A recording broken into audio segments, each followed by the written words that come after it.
Hello, welcome everybody. Good afternoon, good evening, good morning, wherever you're joining us from. It's a real pleasure to see you all here, and also to have the pleasure to welcome Anthony Apesos. I'm really delighted that Anthony's joined us to talk about his work. I've actually known his work for far longer than I realised I knew his work because as an illustrator, I've been using his book Anatomy for Artists, and you can see that on my screen for really a very long time, probably about at least 15 years, I think. Anthony, I don't know when it was published first, but and it's for those of you who are artists joining us, I really would encourage you to get this book. It takes the really extraordinary approach of explaining anatomy for the artist by encouraging you to understand your own body from sight to movement to sense of balance and light and perception. And actually, really also looks at the history of how we see beauty in the line, which I think for those of you who are Blakean artists will appeal particularly. Anthony is a Boston-based artist, and what I love about his work, both figurative and landscape, is that it has, for me, a real intensity that suggests a narrative. I see it very much as akin to the work of an illustrator. You know, as an illustrator, I'm obviously working with someone's actual text, but Anthony seems to be able to conjure up a narrative that suggests itself that you have to explore, that will speak to one of you differently than it might speak to another. In that his work actually made me think of we did an event a year or so ago about the influence of Blake on Maurice Sendak. And there's some of Maurice Sendak's work. I'm particularly thinking of his very dreamlike and slightly disturbing atmospheric outside over there, which many of you will know and do look it up. But you know, I think that there's something incredibly powerful about Tony's work. Um, and a lot of his work, when he's looking at the human body, focuses on unusual, unexpected perspectives. Um, and in on that, you know, Anthony is also a scholar, a writer, particularly on Blake, but also on Caravaggio, on Titian. You know, he's got peer-written, peer-reviewed journals that you can explore through his website. And I actually found when I was writing a work last year, I was writing about Blake and pigment and the use of oil painting, and I read and came across Anthony's. It's a piece he wrote for the Journal of the Study of Romanticism about called Visionary Anatomy, Blake's Bodies, in which he explores anatomy and how Blake uses it, or rather how he doesn't use it, how he distorts it, how that perhaps connects to, you know, his idea of you know, Newtonian order, and how he's sort of subverting that for his own use. So it's really interesting for me to welcome Anthony here tonight to talk specifically about his own work on Blake. He has been illustrating Vala, and you know, and I'm hoping that he will touch as well tonight on his own technique. So unlike Blake, he's using what the artists among us will know as indirect painting techniques, where you're building the image up from the base, which is something sort of which Blake sort of, you know, really veered away from. But it's of huge interest. And he's got a book out which came out more recently and in the last couple of years, called The Long Desired Medium, which is about the history of oil painting. So I'm guessing, Anthony, that this is an area you know incredibly well. So can I hand over to you, Tony, to introduce Sure. yourself and our talk this evening? For everyone, there will be questions at the end, so please put your questions into the chat and I'll keep an eye on it. And then we'll have a chat at the end. So Anthony, welcome. Thank you. You can hear me? Yep. Good. Hello. Um, so I guess I can put on my PowerPoint. Do I share screen? Is that what I do next? Where is? Yes, you should be able to share screen, Anthony. At the bottom, there's a little green button that's got a green Oh, arrow there it is. on it. Good. Yep. Share screen, share, and there we go. Um, Here is my PowerPoint, and let's begin it.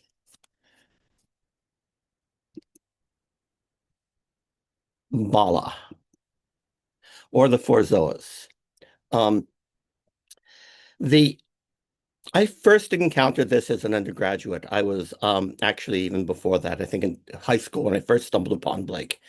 And actually, I stumbled upon Blake in an interesting way. Let me tell you how. There was the Swedenborg Society made a short um, biopic about William Blake. It was called The Marriage of Heaven and Hell, I believe, and it was had actors playing Blake, and I stumbled upon it one evening when I was in, I think, 11th or 12th grade, and I was struck by this extraordinary man and the way he was represented in this biopic, and I quickly went out and bought um, Keynes's edition of Blake's complete writings, and which I still have more than 50 years later, and it's my probably my preferred version, though I use Erdman, of course, as well.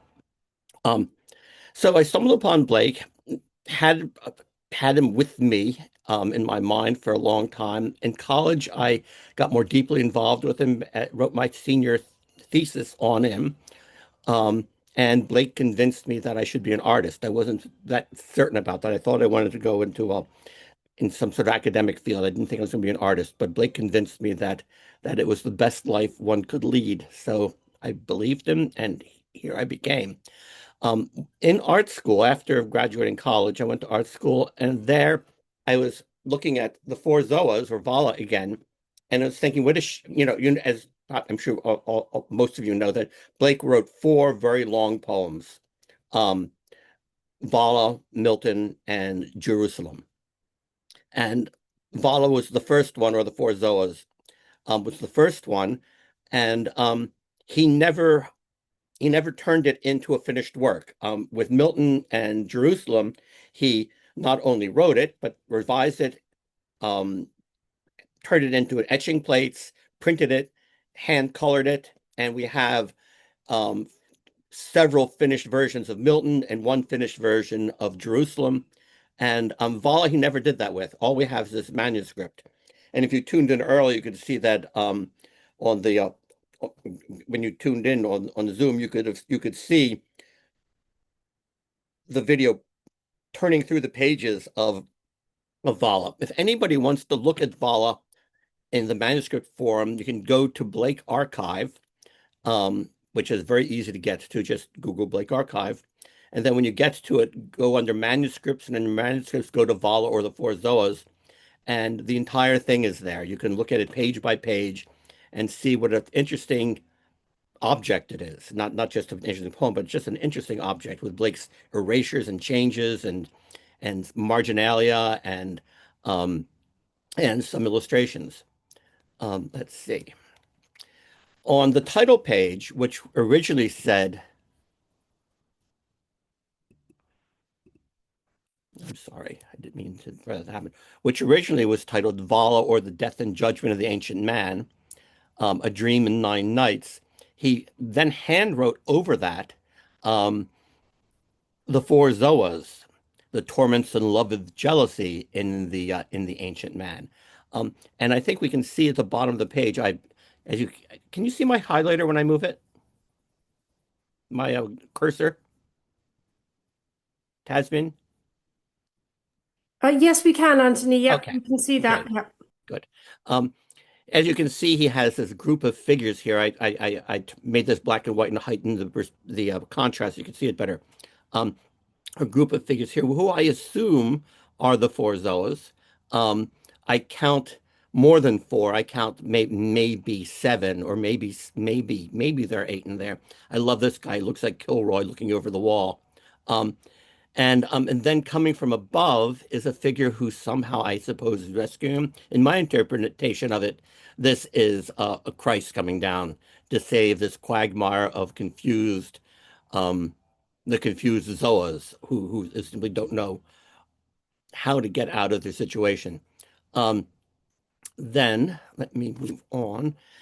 A little bit about my own painting. These are some older figurative paintings.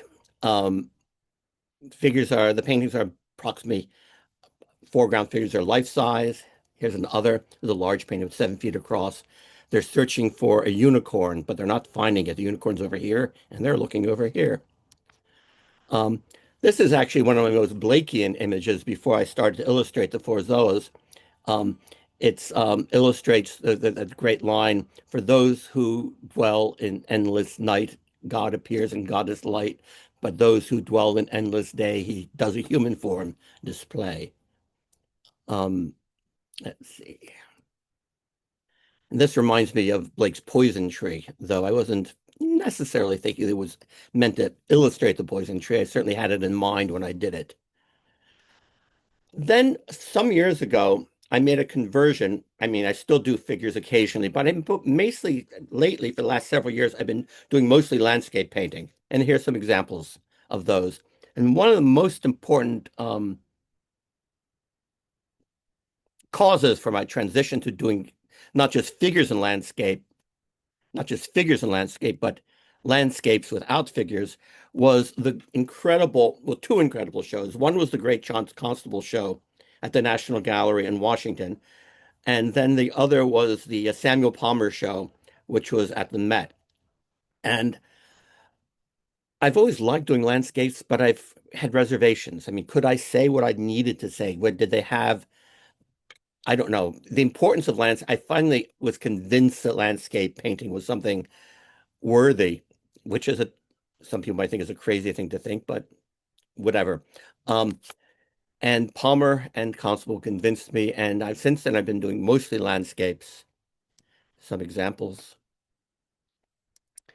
Then a few years ago, again under the sway of Palmer, I did a number of ink paintings, very small ink paintings, like 4 to 5 inches, um, which are remind me of Palmer's wonderful little um, ink drawings that he called his blacks.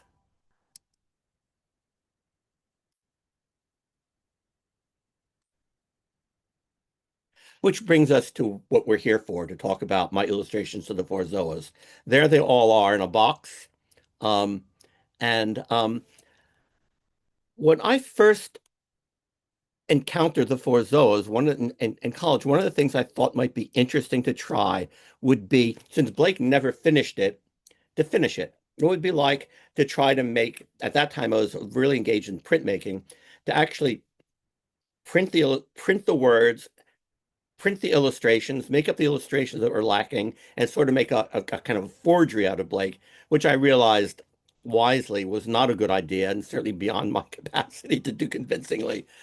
So I put that aside. But years later, 50 years later or so, during COVID, um, I was going back to the Four Zoas. One particular reason is I've been in one of the major projects I've been working on lately is trying to write a book-length study of Blake's really neglected four surviving versions of The Last Judgment.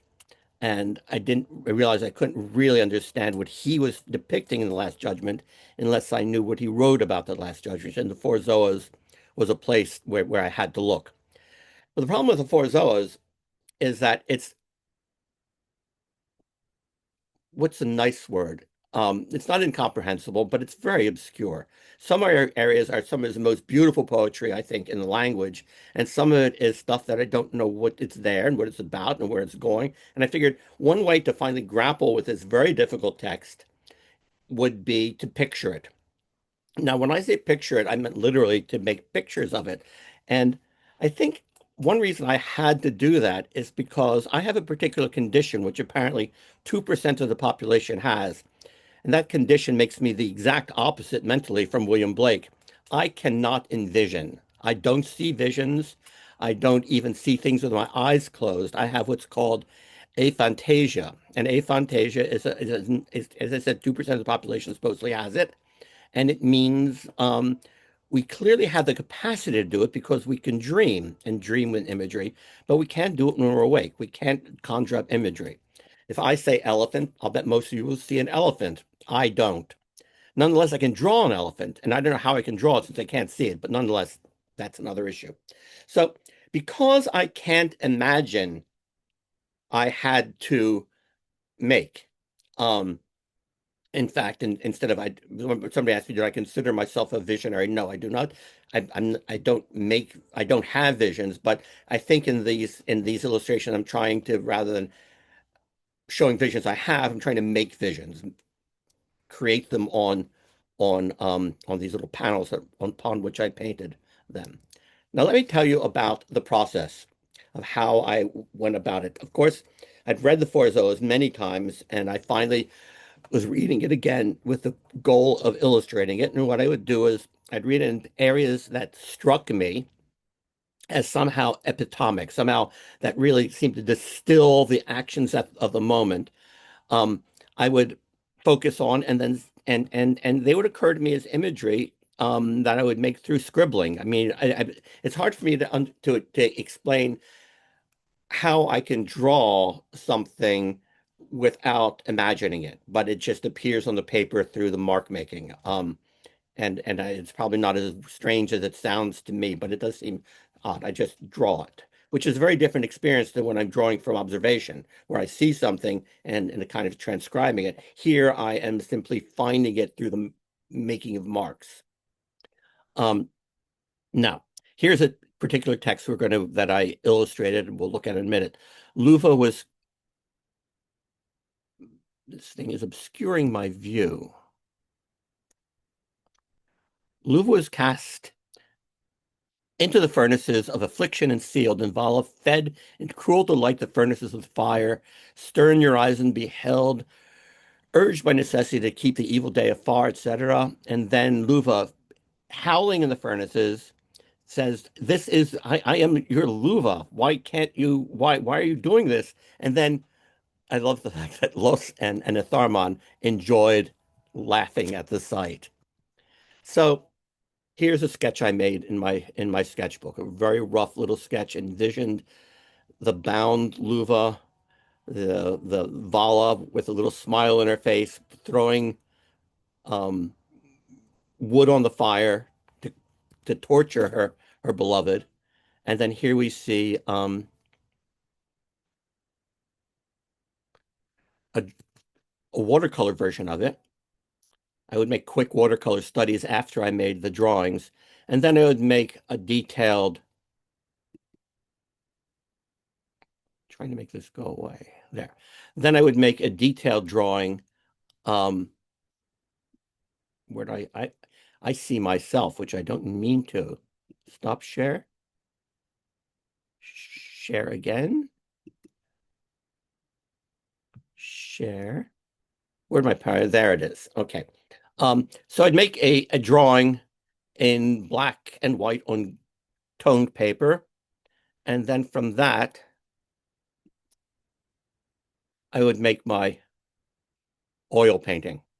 Um, I know Blake didn't like oils, but I don't think he really knew what he was talking about when it came to oils. I don't think he did. I mean, his familiarity of oil paints was an extremely painterly version that was popular at his time, particularly exemplified by Joshua Reynolds. And that's not all that oil paint could be. In fact, he admired oil paintings probably without knowing it, that they were oil paintings. So there I see Lawson and Tharman holding hands and looking upon poor Luvah in the furnace with Vala stoking the flames. I omitted Urizen from this, but I don't think we needed him to see what's going on. And here's another example of something I illustrated. Um, Urizen arose and, leaning on his spear, explored his dens. He threw his flight through the darkness, through the dark air, to where the river flowed. Taking off his silver helmet, filled it and drank. But when unsatiated his thirst, he essayed to gather more. Lo, three terrific women on the verge of the bright flood, who would not suffer him to approach, but drove him back. So here I see a quick sketch. There's Urizen. There are the three women. Here are the three women trying to figure out how to arrange their hands. And then finally, watercolor version of it, the drawing of it, and here is the final finished version, in which Now, I have a question about what I'm seeing. On my screen, and since I'm sharing my screen, I'm afraid you might be seeing this. I'm getting a picture of all the participants with myself at the top of the page, and it's obscuring the painting. Is that the case for you? I can see the painting, Tony. Totally. You don't I see it think covered. I don't see anything covered now. I think Excellent. Okay, very good. On my screen, it's covered. Um, so there are these are the three daughters of Urizen. He doesn't know who they are yet, but he will, and they're not letting him through. So in the process of doing them, I entirely did these, not entirely, almost entirely did these through imagination. In a couple cases, I used quotations from other artists. Um, Here is an example. This is a painting of, I'm sorry. Yes? What? There we go. Oh, thank you. Um, what was I saying? Yes. Here is the horses of Achilles being held down by Otto Medon. Is a painting in the Boston Museum. Um, I wanted horses. I don't know horses that well, so I decided to actually crib them from this painting. And I particularly liked the fact that I was doing it because I was, paying some homage to where I am and where I live. So I quoted these horses from that painting. Another example of a quote is Urizen building um, the mundane shell, which looks like Stonehenge, which Blake thought was a place of human sacrifice and not a good thing.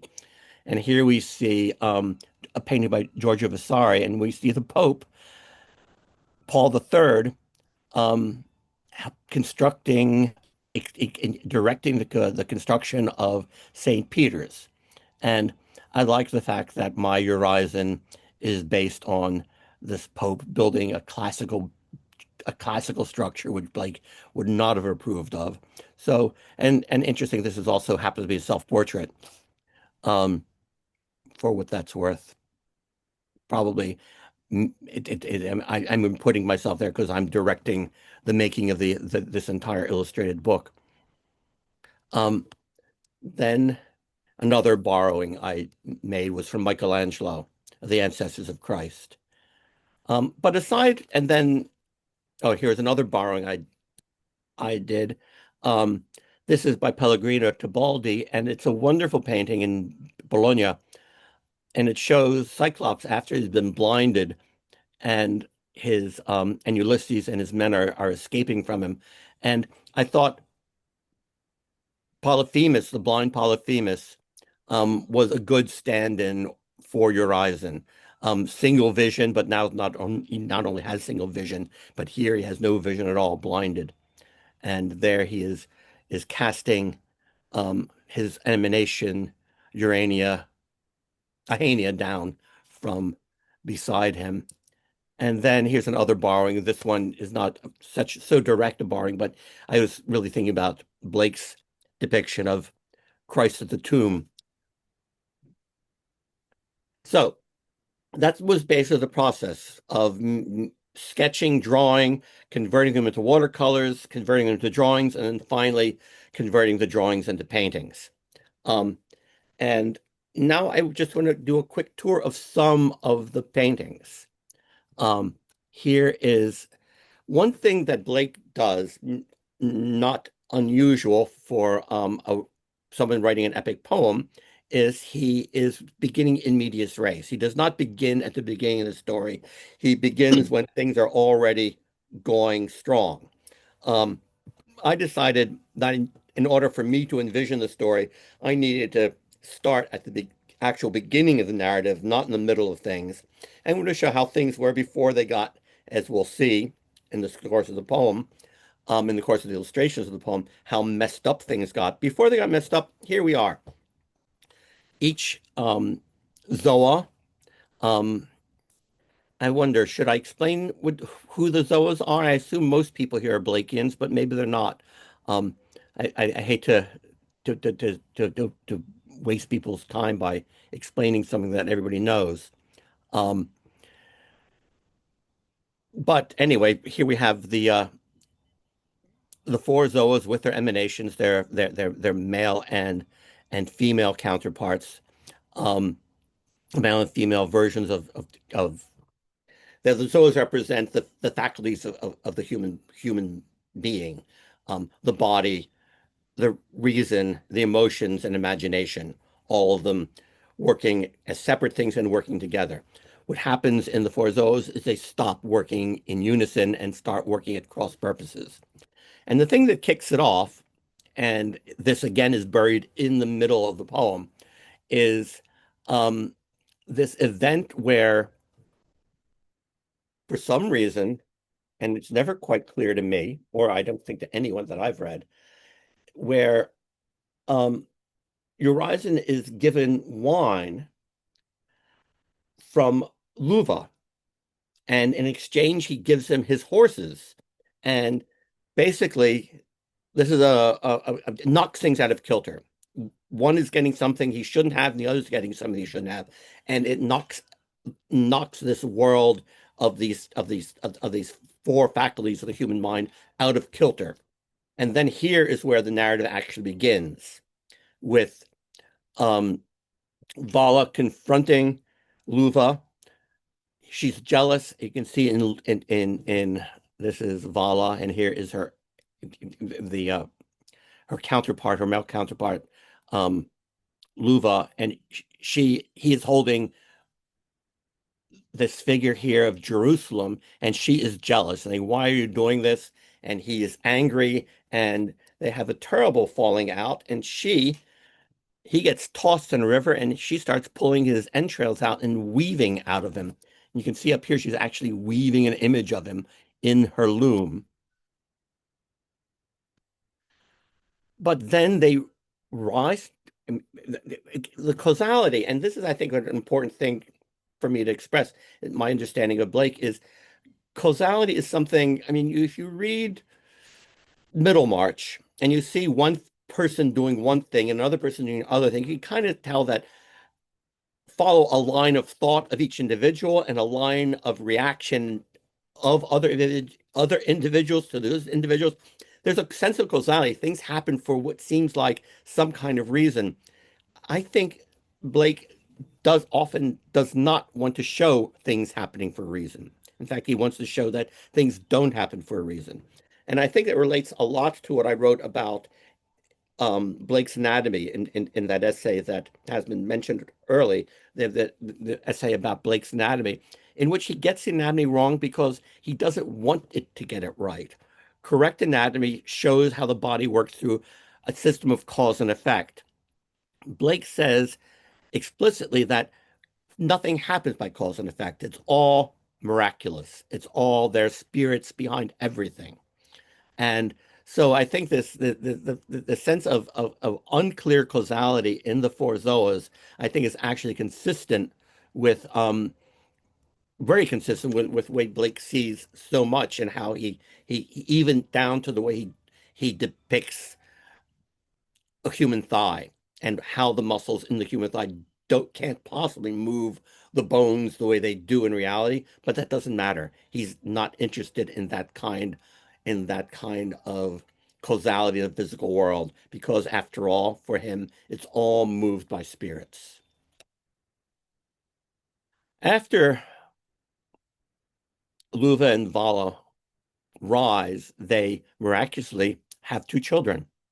And there they are, the probably the most popular characters in Blake's pantheon of Zoas is Los and Enitharmon.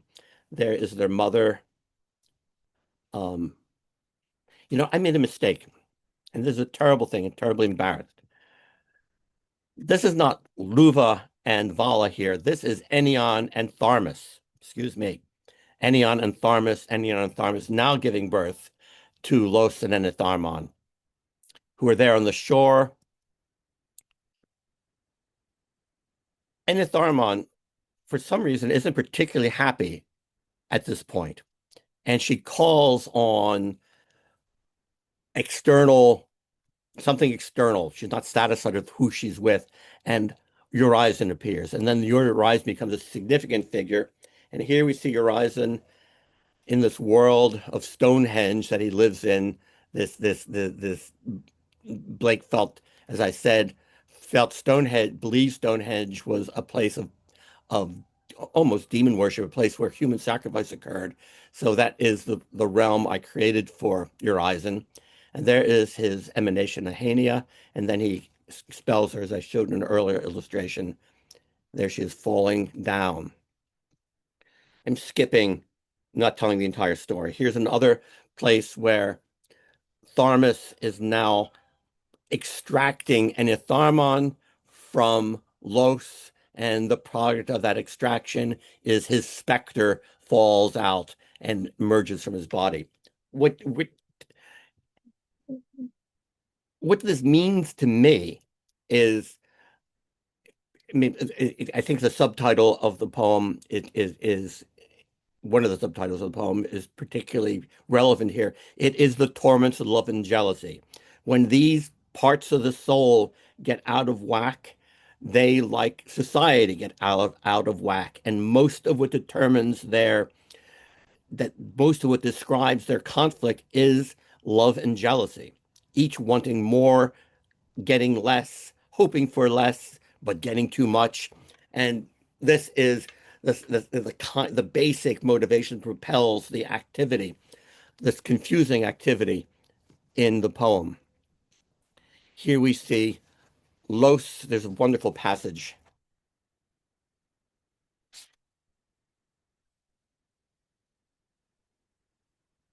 Los, infected mad Los danced on his mountain high, and dark as heaven, now fixed into one steadfast bulk, his features stonify. From his mouth curses, from his eyes sparks of lightning. Beside the anvil cold, he danced with his hammer. So there we see dancing with hammer and thongs. Los is usually represented as a smith, and there beneath him is his emanation and a Tharmon, and here is Urizen, who's described as being at this moment bound in chains. Then we see Losen and Tharma. Now he's constructing his world. We saw Urizen constructing his. Now Los is constructing an alternative. And in this alternative, we see him raising these columns. And we see now he has his own child who now, at this point, this child is called Orc. And Orc, we find out later, is also the same as Tharmas, who we saw in the beginning of the poem. So individuals can be their own grandparents. An individual can be his own grandparents. An individual can be his own grandchild. And here we see Orc Tharmas as the child of Losen and the Tharmon. And he is busily erecting this. Well, things don't go well. Los turns out to be extremely jealous of his newborn son, and then he takes his child and crucifies him, nails him to the ground. There is his specter, his reasoning portion holding him down, and there is him nailing him down with his hammer, and there's Enitharmon sad. After this horrible act in which Los tortures his son, nails him down, and his wife can do nothing about it in this version, as the story goes. They leave, and there is Orc, the son of Los and Enitharmon, being guarded over by Los's specter. Then we've already talked about this. Urizen now reappears. He's on a journey. And Urizen's journey is, I think, one of those interesting parts of the poem, or maybe coherent parts of the poem. We see him with his lamp trying to read. He has these enormous books that he carries with him, books where it stand to be mostly books of law. And we see him trudging through these vortexes. And finally, he comes upon the figure of Orc nailed to the ground. And here we see him with his books, in this grove of almost trees that are almost growing like a cancer. One branch turning into what one root turning into a branch, another root turning into a branch. So it becomes this almost a prison for him. And there's the body of Orc on the ground. This is a moment where we're described simply the horror of the world that's been constructed by this that's been constructed by Urizen. This world of rationality which ultimately leads to death. Um, this world he built is a world of death, destruction, which we're seeing here in this grim vision. The answer to this is miraculous. There's no causality that I can see for it. Miraculously, Christ appears and we see him and he becomes nailed to a tree. An illustration I'm not showing here, but he gets nailed to a tree, and then his body is then carried by Los into his tomb. Christ will be back later. Here we see Los and Enitharma embracing. This huge serpent behind them, that we also saw here, is one form that Urizen takes in the course of the poem. And then finally, Urizen arises from the serpent-like form that he's in. He rises kind of like a cicada rising from its shell. Sorry. Bursting from it, his emanation, Ahania, appears as a vision of light, but she will disappear in a moment. And then we have what would be, Blake describes, which would be that moment of last judgment in this poem, in which we see the four Zoas at their emanations with this figure who I made deliberately androgynous because I think Blake's ideal is androgyny. So instead of having a male Christ, I have this female Christ, and these 24 heads represents the 24 elders, the 420 elders that are the 420 elders that appear at the Last Judgment in some versions of the painting, but always whenever Blake depicts it, he always has the 420 elders. And the Last Judgment doesn't quite solve everything, but eventually does. And here we see the four Zoas reconciling themselves. Here we see actually the main character, who's hardly ever in the poem, but we could say that all the characters that we've been describing are within the breast, the chest, the soul of this main character, who is Albion. And Albion here finds the infant forms of Vala and Luvah and gives them to Urizen. And then here we see Vala as a beautiful woman telling Tharmas that there's his emanation Enneon and they should be together. In the process of picturing these moments, I can't say that I I don't know if to what extent I can say I understand the poem, but it's certainly I feel closer to it. And then finally, in the end, we see, as Blake describes at the very end of the poem, dark religions are departed and sweet science reigns. And the first illustration shows the Zoas completely involved with each other.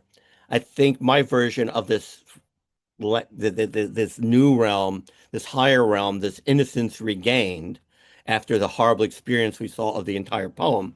In innocence regained here, we see the four Zoas are no longer simply involved with each other, but we see a man and a woman together. We see two women together.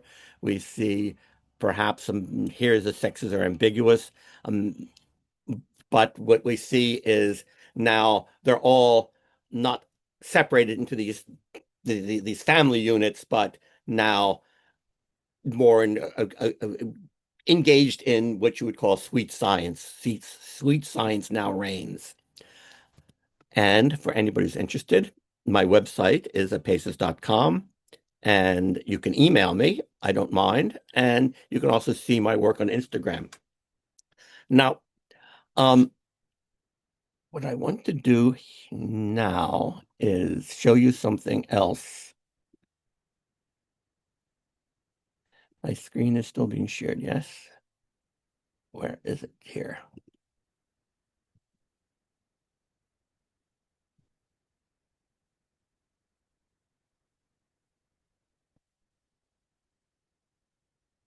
This is a quick run through of all the illustrations.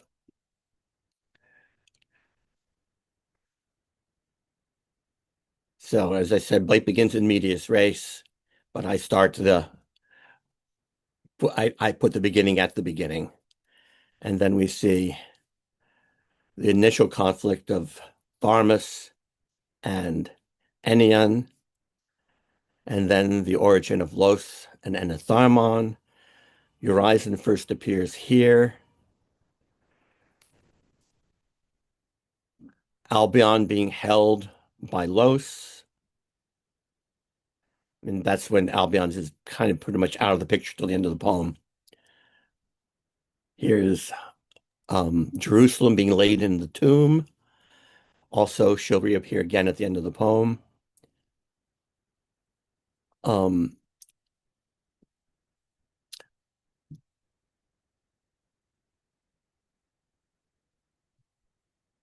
Raising from his couch of death, Albion beheld his sons and hands his scepter to Urizen. So suddenly Urizen is being given control of things, which leads to no good. And here we see Is there Urizen. any way you can enlarge these images? Because No, I I can't. see them. No, I can't here. All right, thank you.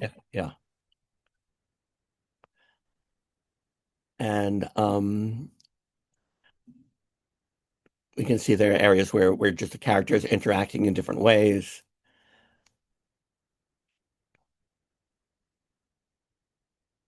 Here we see Urizen being bound. We've seen these.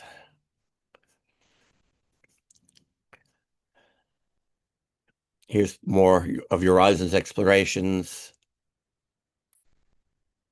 And then Urizen with Orc.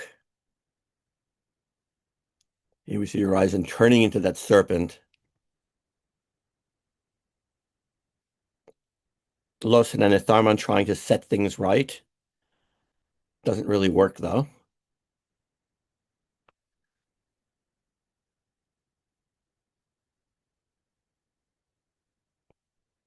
And then the descent of the Savior, and suddenly things, I think by miracle, snap into shape. So I'm going to stop sharing. And what can I tell you? Any questions? I Thank hope you there are so plenty. Auntie, it's a lot of images, and like I said, Yes. when you showed us that the box at the beginning with all the paintings in them, Hmm. um, that it's clearly too many. Will you be putting them on your website? What's the plan? Can I just prompt you both to talk a little bit about what the plan is with these images? So Sure. Thanks for asking. it's really nice to Um, see close-ups of some of them, but clearly there were just there are too many for us to see all of sure, them. of course. And I actually don't want you to see them all. I hope you can see them later in a different form. We I had a am fleeting glimpse as they went through. That's your lot, guys. a couple years ago was um the anniversary. How many years was it? I should remember this.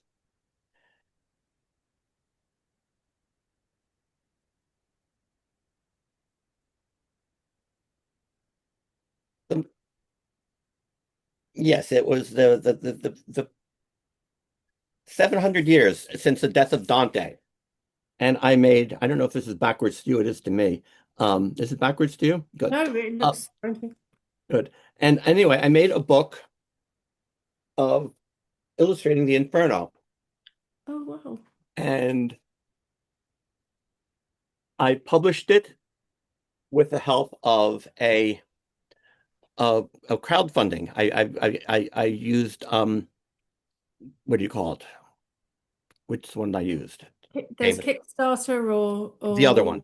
Okay, there was Kofi Maybe it was mentioned. Oh Kickstarter. no, Anyway, I used one of them, yeah. and managed to pay for getting the book printed. It was a long project that I actually started years ago, and then with the Dante anniversary coming up, I decided I would finish it, and then put this Kickstarter together, and had the book published and printed. And that's what I want to do with this. I want to do pretty much the same thing. It'll consist of quotes on one side of the page, the illustration on the other side. And at this point, it's 51 illustrations. It might be longer eventually. I'm not sure. But at this point, I'm satisfied with where it is. In the process of like finishing it up, I might be amplified, but it'll be these images with text. And I don't see it. One way I think about illustrating it is I'm illustrating it, I think, the way Blake did his illustrations of um, of Milton, or his illustrations after Bunyan's Pilgrim's Progress. I don't think, and it's very different from the way he illuminated his books. In his books, he has text, he has images. In some ways, the images are very, what they have to do with the text is obscure. Sometimes what they have to do with text is happens many pages later. Sometimes it might seems like he's illustrating a different poem entirely. In one of his other works. So it's a very different way. His illuminated books are not really strictly illustrations, but when he illustrated Milton, he really did illustrate that. He would take perfectly, really typical moments from the poem, epitomic moments from the poem, and find ways of expressing them, putting as much into that moment that clarified what that moment is about. One of the things I'm really interested in is less that, I mean, people talk about, I'm not interested in so much text and image, but I'm really interested in narrative and image. How a single image can not only shows the moment, but implies the moment before and the moment after, and even more moments beyond that. And so illustrating it more in the mode of Blake's illustrating Milton and Bunyan, I'm trying to find these epitomic moments that characterize it. And one thing I'm very aware of is there's a lot I'm leaving out. Some of the parts I leave out because I don't understand them. Some parts I leave out because they may seem redundant.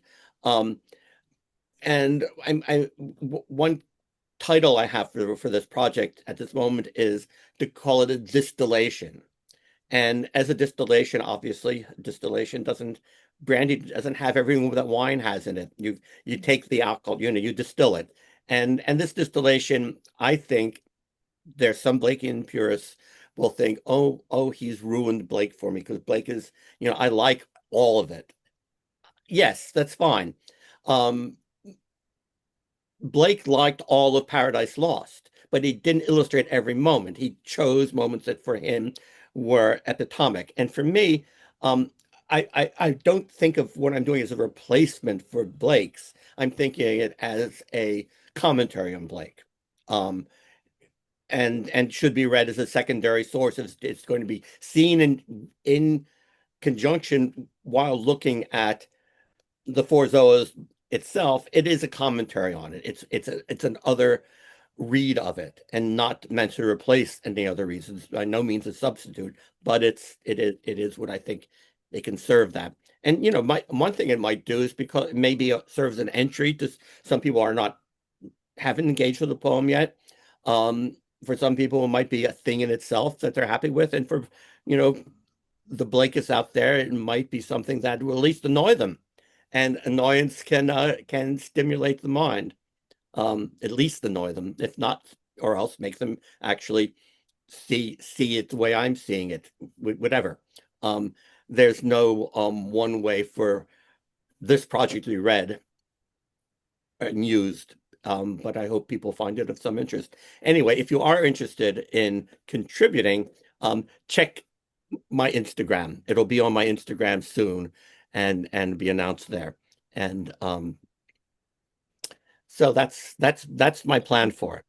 That's amazing. Thank you so much. And yeah, I mean, it does, you're not taking away anything that Blake that already exists. It's out there, people can Hmm. find it. You're adding to it in many ways. And just about understanding Blake, when I first sort of started to explore the Blake Society, this is years ago, this is probably nearly a decade ago. And I was having a chat with another member, and I said, well, I'm worried because I don't feel I understand Blake. I'm not a Blake scholar. I haven't studied him. Hmm.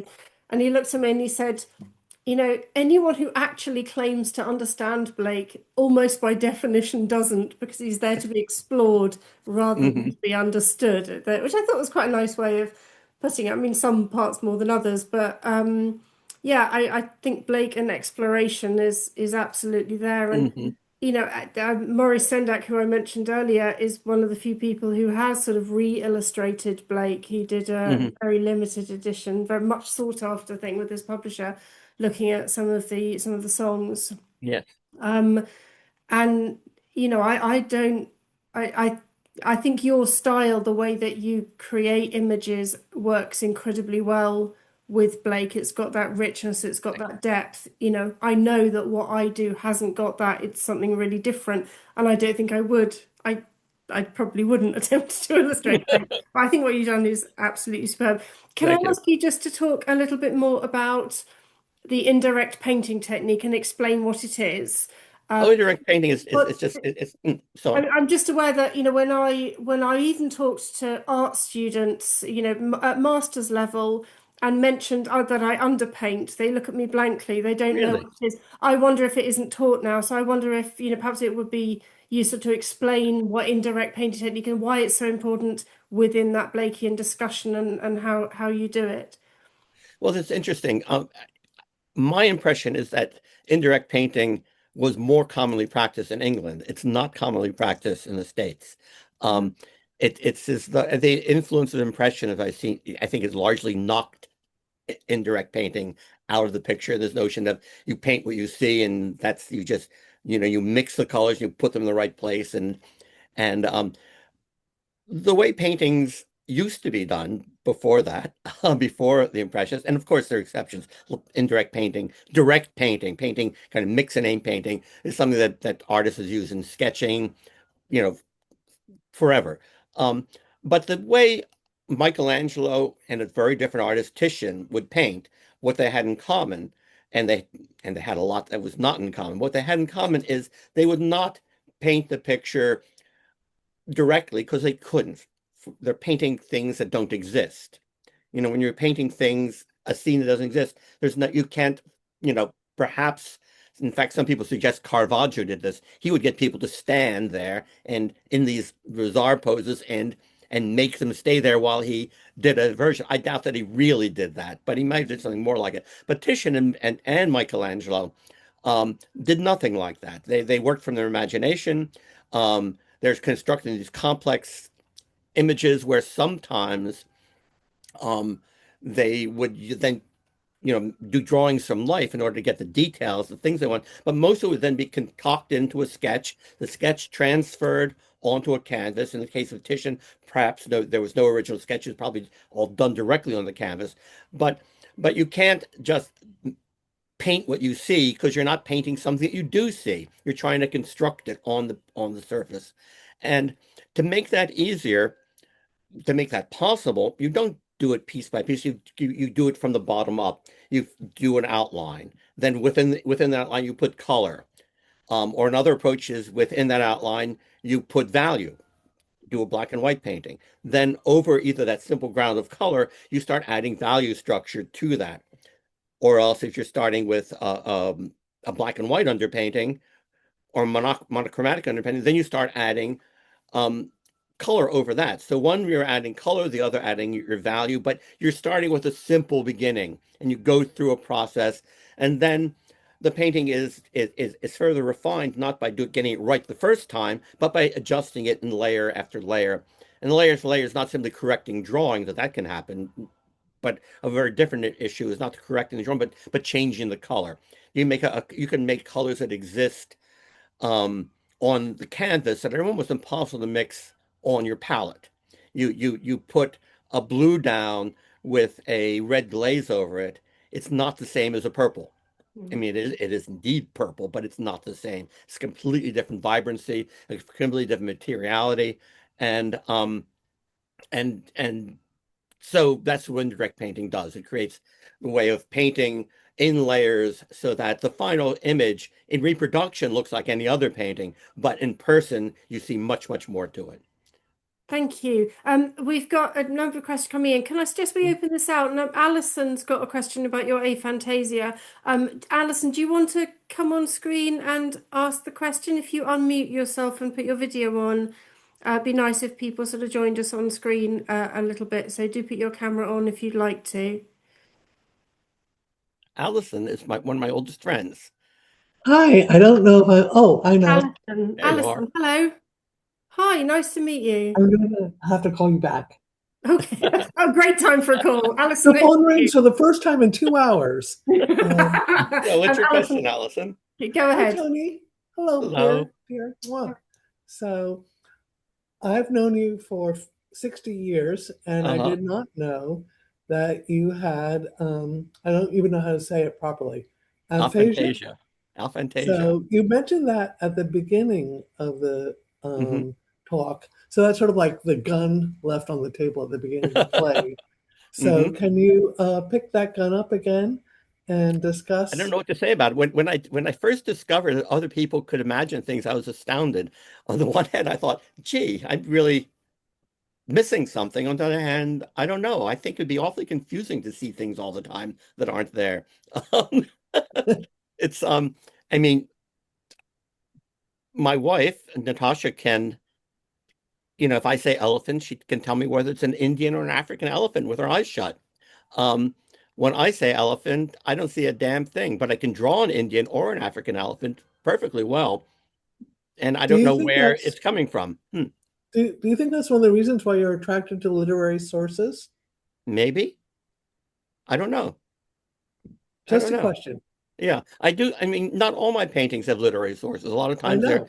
yeah, but some are. And it's certainly a good chunk of what I've done are literary sources. I've done paintings based on Paradise Lost. I did paintings based on Virgil's Aeneid. Um, but lots of my paintings are simply almost surrealist in the way their origin is. I simply make marks and see an image within the marks, and through that kind of automatic drawing, Oh, a narrative comes into being. because I just wonder if the two sort of the idea, the sort of finding an image and indirect painting might be in some way connected. They are definitely connected. They're definitely connected. But even if you're Blake is an exception. As a person, Blake had the opposite of my condition. He could see things that weren't there all the time, and he had no control over it. He would have visions. Um, I think when those things appeared to him, he actually could see them and draw them. Like it would like life drawing. That's not something most people have that kind. I mean, I remember Michelangelo was, no, I'm sorry, Rodin once was showed some Blake drawings, and I understand Rodin actually admired Blake in many ways, but he showed a Rodin drawing, and someone showed, I'm sorry, let me begin again. Rodin was shown a Blake drawing, and the person showing it said, and he drew these with just from his mind, and you just saw them in his mind. He could just on, and Rodin said he should have looked at them longer. Um, but that's because Rodin had correct anatomy in his work, and Mike and Blake did not. Um, but the yes, it's an interesting thing. I mean, I almost can't talk about it because I had such a hard time even understanding what this seeing things that aren't there is like. I feel deprived in some ways, but I managed. It's an interesting to discover late in life that there's something most people can do, but you can't. Well, I can't paint. Well, it's much easier. I could teach you how to paint in a minute. You can't teach me how to see things that aren't there. I think there's a lot of that's semantics as well, because how do you Mm. know that when I say I do see things and can see Hmm. things clearly and know exactly what should be on a canvas or a paper, that it's difficult to describe to somebody what I mean and whether that's actually Yes. right or whether I'm actually seeing it. So I think it's actually a very Blakean discussion, isn't it, about Hmm. what a vision Yeah. is and how you can Yeah. see what it means to be a true artist in that sense. Has anyone, if anyone's got any questions, at the bottom of the screen is a little thing saying raise hand. So do click it so I know you'd like to ask a question. Thank you very much, Alison. That's great. I think my inability to picture things has been, in some ways, has made me happy. Because I hear artists say, "Oh, I made this painting and it just wasn't as I imagined it." Since I don't imagine it first, I'm always perfectly happy. How do you know when a painting is finished? When you're looking at Blake and you've got this, enormous sense of mythology, and the Mhm, way you describe the Four Zoas, the contents of the Four Zoas, really mhm, reminds me, really makes you think of mythology because that chaos is what you see, very crisply articulated when we get to mhm, Greek mythology, Roman mythology, which I know you've also painted and you mhm. can see on your website. Um, but how do you know when that painting is finished, when you get this, enormous scope, this landscape of Blake's? Um, well, someone said, and I only quote this because someone said it, not because I particularly agree with it, but painting is never finished, it's merely abandoned. I don't really buy that. No. I don't feel that way. Um, though there is some sense that there is a sense of, because when I look at these illustrations, now I see certain things I want to change. And I see particularly some gestures, particularly things about the articulation of the features on the faces, most of all. And I probably will change those before I get around to actually publishing this. And by the way, my plan for publishing um, my distillation of the Four Zoas is in the coming year. I want to have it done for the bicentennial of Blake, or it's Yeah, the bicentennial of Blake's death. yeah, Um, he died in 1827, so it's going to be part of that. I hope to be part of that year. that Um, sounds great. and so I was in the middle of saying something. What was it? We were talking about when a painting is finished, but I can Oh, see when a painting other is finished, questions yeah. afterwards. So, Um, one, another famous quote about people say about paintings is Matisse said, the most important, the most important tool in an artist's studio is his armchair. And definitely, I sit in my chair. I spend as much time probably sitting in my chair looking at the painting as I spend sitting at my chair at my easel. And in the beginning of a painting, in the way I do a painting, I'll have basically a simple outline drawing. I'll then proceed to add color or value, some way of underpainting. And there are lots of different procedures for underpainting. And um, and I don't use the same one every time. I experiment with them because I'm familiar with different ones and different images. Somehow suggest different ways of approaching it. But at the beginning of the painting, I kind of know what I'm doing. I have it drawn out. I start adding color. But then the part where I really need the armchair is when I'm looking at it and finding things that annoy me. And it can be particular things. I had a colleague once who recommended like looking at your painting through a peephole and finding things that really bug you as you move across the painting. Other times, things that bug you in terms of it. It really is the best way of describing it is a sense of annoyance. Like, oh, I got to do something about that. And and you have to. And if you're lazy, and I am. Oh God, I have to get out of my chair. It's got to be really worth me getting in my chair. And I really always worth will it. eventually get in Yeah. my chair. I get in my chair sooner. I get in my chair soonest when it's a small change. When it's a bigger change, when it's a very small change, it's hard to get out of the chair. And with a really big change, then it's really hard to get out of the chair. But when it's just a medium change, yeah, I'll get in my chair. It's easy to pick. There's an inverse proportion between the Exactly, getting out there. exactly. Louisa's got a question. Louisa Carlo, the Professor Louisa Carlo, welcome. It's really nice to see Hello. you. Please, Hello. the floor is Thank yours. you. Thank you very much. This is such a fascinating presentation and Thank you. really, really beautiful work. I really, really enjoyed it.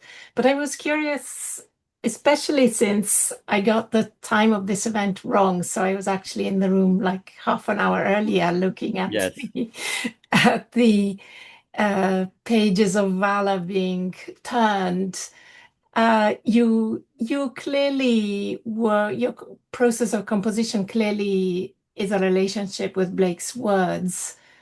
Mm, Uh, and I love how your Renaissance interfaces that really add fas- really fascinating layers to your interpretations of Urizen, for instance.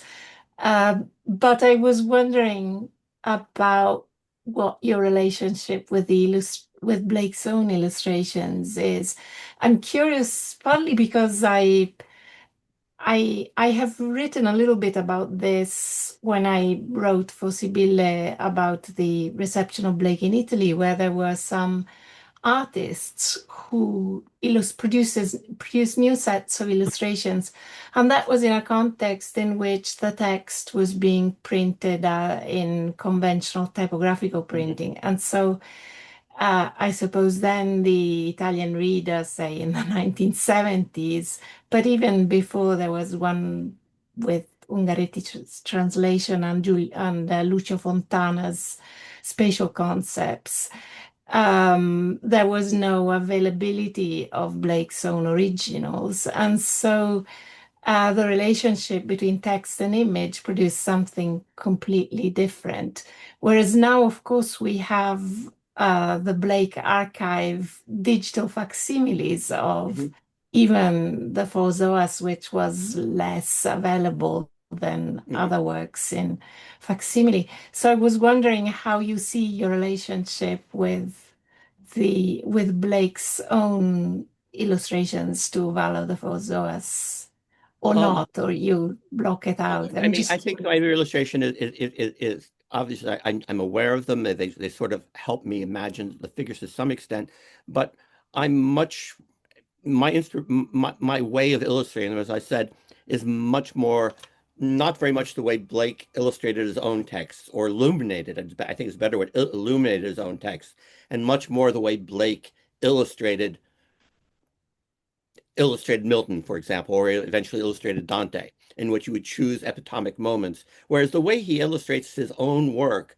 in Jerusalem or Milton is very different. It's I mean, I think it's because the text is there. He wants you to read it, and it's almost like his the pictures that go with text are almost a commentary on it.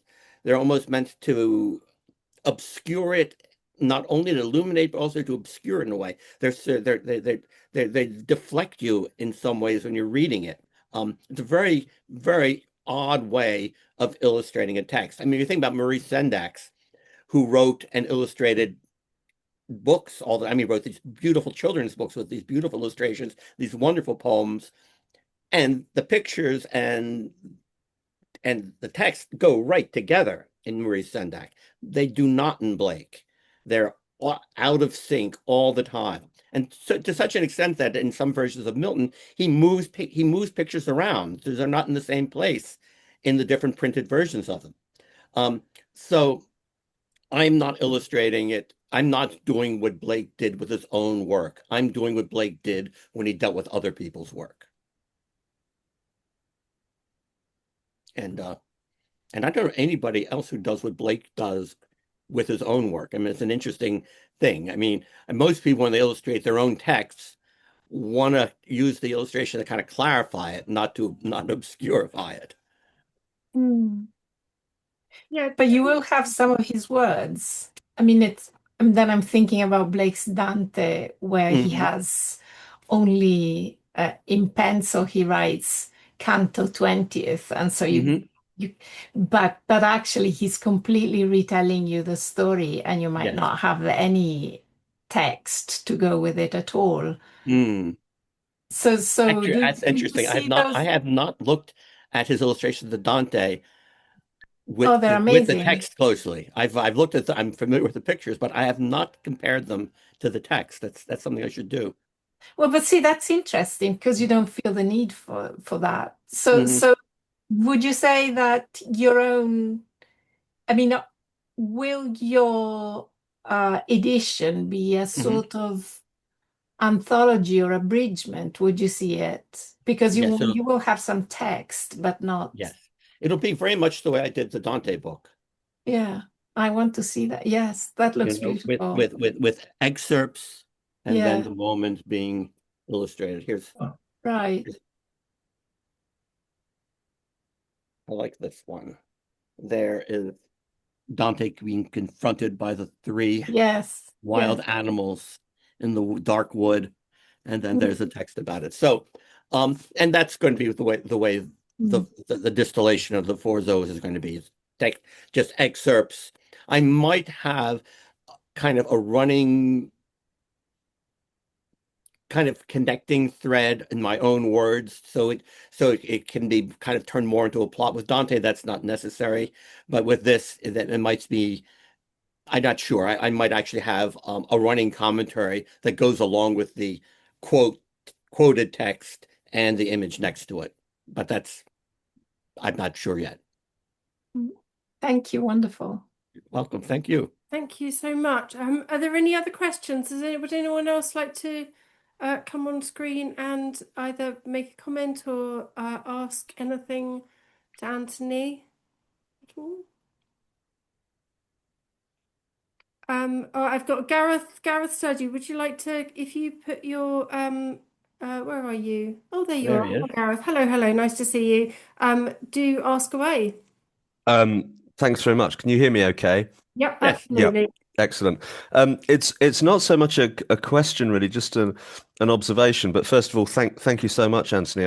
I absolutely loved this evening. Really thrilled to see your work. Thank you.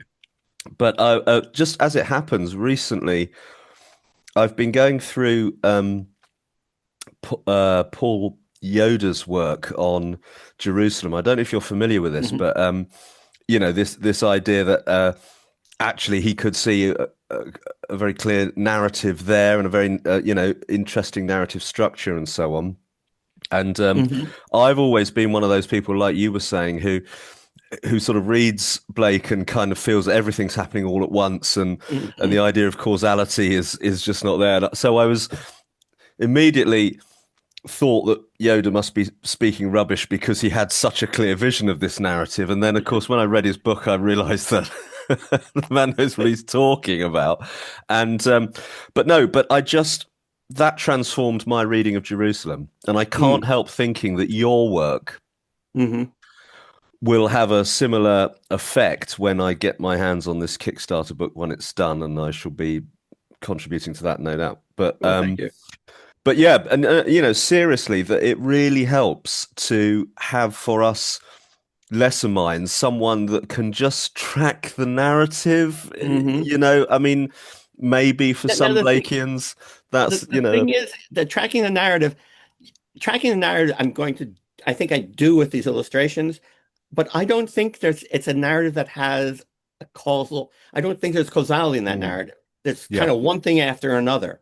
Some moments you can definitely see, this guy's doing that in response to that guy. But in the overall thing, it's chop, chop, chop, chop, chop. And are they happening at the same time? Are they happening simply by miracle? Is the relationship completely up to us to discern or make up? Maybe if we need to make it up, it's not really. Blake doesn't know either. I mean, I don't know. I mean, when somebody says if somebody says they understand Blake, they're wrong. I don't know if Blake would say he understood him himself. I don't know if he would. So sorry. Well, I mean, exactly the point, and therefore, I think what you're doing goes a long way to clarifying what Blake was trying to say, which, after all, is the great role of loss, isn't it? To sort of clarify vision. So yeah, I'm a great fan of it. When I first saw this talk, I thought, oh my God, how could someone possibly step into Vala and go, do you know what? I'm going to draw some pictures. But I love that. I love the boldness of that, and I think you've done us all a great service. So it's not a question; it's just an observation and a great thanks. Thank you. I mean, it's interesting that I first thought of doing something like this 50 years ago, more than 50 years ago, and suddenly it percolated to the top. And that's what happens when you don't die. Who knows what I'll do next? The other thing I want to say about where was I? You're talking about what Blake means, and as I said, I'm not sure to what extent Blake knows what he means. I'm not sure how much I believe in the causality of what happens. And as I said, I'm working on Blake's last judgments now. I've been working on this on and off for years, and now I have most of the manuscript together, in which I talk about. He did 4 versions. There's the 5th one that's lost, the monumental version that's 7 feet, supposedly 7 feet large. But the ones that exist are all in the small scale. The 4 that still exist, they're all different from each other. He goes through different iterations of them, changing relationships, amplifying them. But the ultimate point about his last judgments is that it's not what they seem, because Blake did not believe in hell. So you have these people going up and these people going down. It looks like they're being saved, these are being condemned. That's not what's actually happening. Blake doesn't believe in eternal punishment for sinners. What he does believe is that there are sinful things, there are wrong points of view, mistakes that need to be condemned, that need to go away. But it's not individuals.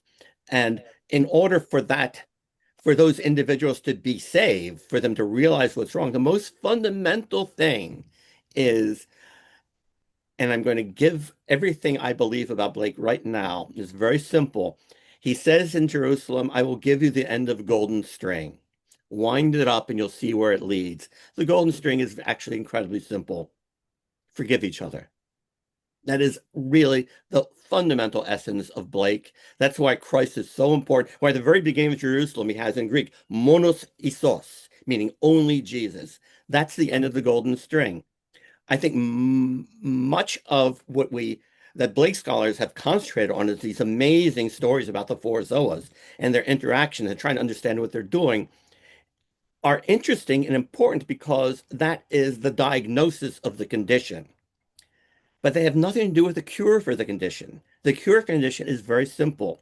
Mutual forgiveness of each vice. Those are the gates of paradise. That is Blake's message. It's simply Christ's message. It's monosis, monosisos. That is it. Only through Jesus, only forgiveness of sins. And forgiveness of sins is consistent with what I'm saying about Blake's anatomy. His anatomy doesn't work. It's causal. He doesn't care about causality. Salvation is acausal. Forgiveness of sins, turn the other cheek, is the opposite of eye for an eye. Eye for an eye is simple causality. Do this, do that. Turn the other cheek is acausal. It's breaking the ORC cycle. It's breaking the cause and effect, which is what's, I mean, you want to see cause and effect in action? Go to the Middle East. Just look there. That's cause and effect. One fool does one thing, another fool does something in response, and it never, ever ends. That's the ORC cycle. The only way out of it is miraculously, the miracle of forgiveness. I don't, if the Palestinians forgive the Israelis and the Israelis forgive the Palestinians, it'll be a miracle, and that's what it will take. The ORC cycle is it's kind of the iron wheel that's the trap of history, and the only way out is not going to be through causality. It's going to be a miracle. That's depressing. Don't think we can end it on there, currently. Has anyone got any other questions? Gareth, thank you. That was really, really interesting discussion. Are there any more questions, or I see lots of things in the chat. Is there anything in there? I've been keeping on the chat. Lots of people talking. Lots of people sharing links to finding your Dante. For example, Penn, who I think has had to go, has shared that. Thank you very much for doing that. Penn, I'm just going to sort of try scrolling up on the. There's lots of sort of comments. I've sort of picked them up as we've gone along. Really, and if there are no more questions, then I think I will say, Anthony, when you're ready with the fundraiser thing, will you let me know, and we will make sure that we'll look out for it and put links in, because I think there's a lot of people who are really interested Thanks. to support that and to see that through. Thank you. And I did put into the chat earlier the Tony's website, so please do have a look at that. And also, I put a note about the piece on visionary anatomy, Blake's bodies, which I think is definitely worth a read for whether you're a scholar or whether you're here as an artist or illustrator. It's really, really interesting to look at how he uses anatomy, distorts anatomy, and and actually it becomes part of Blake's narrative and Blake's own vision of the world in that aspect. So Tony, thank you so much. It's been a really, really interesting evening. We really look forward to hearing more from you, and perhaps next year we can have another event and look at whatever you're doing next. I think it would be great. Good, I'd love it. So